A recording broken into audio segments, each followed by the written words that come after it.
On a cool December evening in 2012, in the busy heart of New Delhi, the streets pulsed with their usual rhythm. Cars honking impatiently, crowds moving like rivers, vendors calling out into the night. It was the kind of evening where life felt heavy and alive at the same time, a city breathing with millions of stories, dreams, and routines. Among those millions was a young woman named Jyoti Singh, though the world would soon come to know her by another name, Nirbhaya, the fearless one. That evening, she had gone out to watch a movie with a close friend. They laughed, enjoyed the film, shared popcorn, and simply lived the kind of simple joy every person should be able to experience without fear. When the film ended, they stepped out into the cool air, talking about the scenes, the characters, the ending. Nothing about that moment suggested the darkness that was waiting ahead. Nothing warned them that their lives and the conscience of an entire nation were about to be shattered. They walked toward a main road, hoping to catch a ride home. A private bus pulled up, old, worn down, but lit from the inside. It looked like any other bus one might see in a busy city at night. The two stepped inside, unaware that the 6 men already on board were not passengers heading anywhere innocent. The doors shut behind them, the bus began to move, and the nightmare began. At first it was small. Strange questions, mocking comments, a shift in the air. You know that moment, the moment your instincts whisper that something is wrong, even before your mind understands why. For the young couple, that moment arrived quickly. The men inside were drunk, rowdy, and already circling them with their words. Then the words turned into threats. Then the threats turned into violence. What happened inside that moving bus was so brutal, so cruel, that the world itself recoiled when the truth came out. The young man was beaten mercilessly. The young woman was attacked with unimaginable savagery. The bus kept driving through the city, its windows darkened, its doors locked, as if it had become a moving prison. There was no escape, no help, no witness, only the deafening silence of a city unaware of the horror happening within one of its streets. And yet, even in the middle of that pain, she fought, she pushed back, she screamed, she refused to give in. And that fight, that refusal to collapse in the face of cruelty, would later inspire millions. Hours later, when the attackers were finally done, the couple was thrown out of the moving bus onto the cold asphalt of a deserted road. Injured, bleeding, weak, they lay there, looking up at the night sky above New Delhi, a sky that suddenly felt impossibly far away. Cars passed them. People looked, but hesitated. The world, for a moment, kept moving while 2 lives hovered between life and death. But someone eventually stopped. Someone called for help. An ambulance arrived. And for the next 11 days, the story that began in violence turned into a global cry for justice. Doctors fought to save her. They treated injuries so severe that even seasoned professionals were shaken. The news spread like wildfire across India and then across the world, reaching living rooms and news feeds in America, Europe, everywhere. People learned her story. They prayed for her. They sent messages. They demanded action.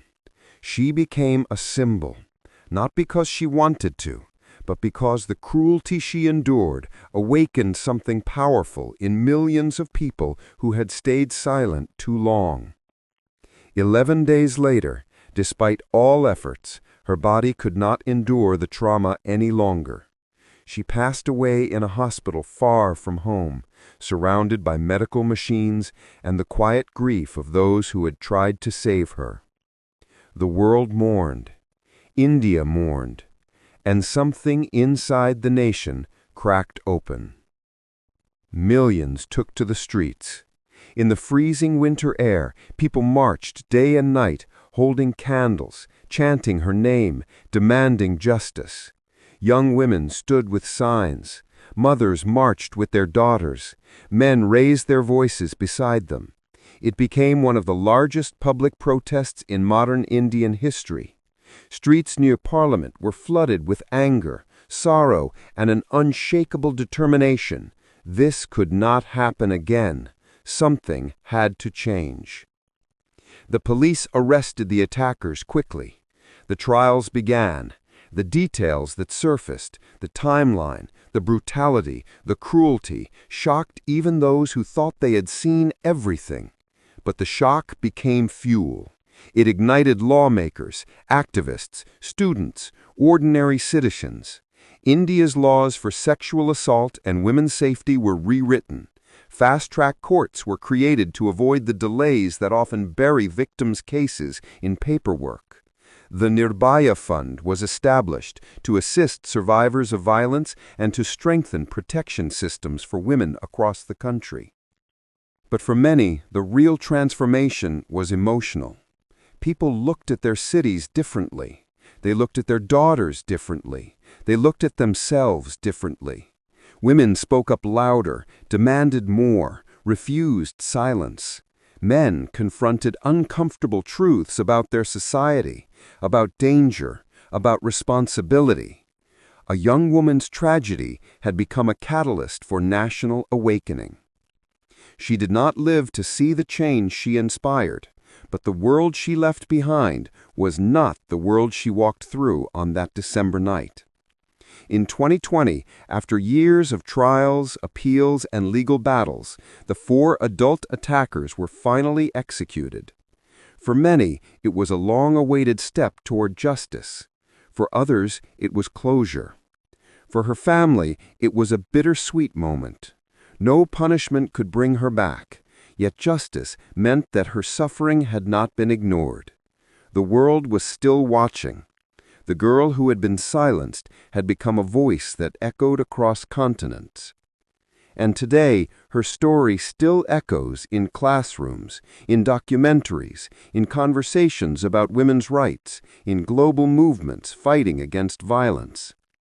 People in America continue to learn about her case because it speaks to something universal: the belief that every woman, every human being deserves safety, dignity, and freedom. Her story reminds us of the deep cost of indifference and the extraordinary power of collective outrage. But most of all, it reminds us that courage can survive even the darkest night. Jyoti Singh was not just a victim, she was a fighter, a student, a daughter, a friend, a young woman who loved movies and dreamed of becoming a healer. The life she lived matters far more than the violence she endured, and the legacy she left continues to change laws, shape conversations, and inspire millions across the world, including here in the United States. She is remembered because people refuse to look away. She is honored because a nation stood up. She is called Nirbhaya, the fearless one, not because she had no fear, but because she faced unimaginable horrors and still held on to her will to live. Her story is a reminder, a warning, a spark, and a promise that people around the world continue to carry, that her suffering will not be forgotten, that her courage will not fade, and that the fight for safety, justice, and equality must not end. Not in India, not in America, not anywhere.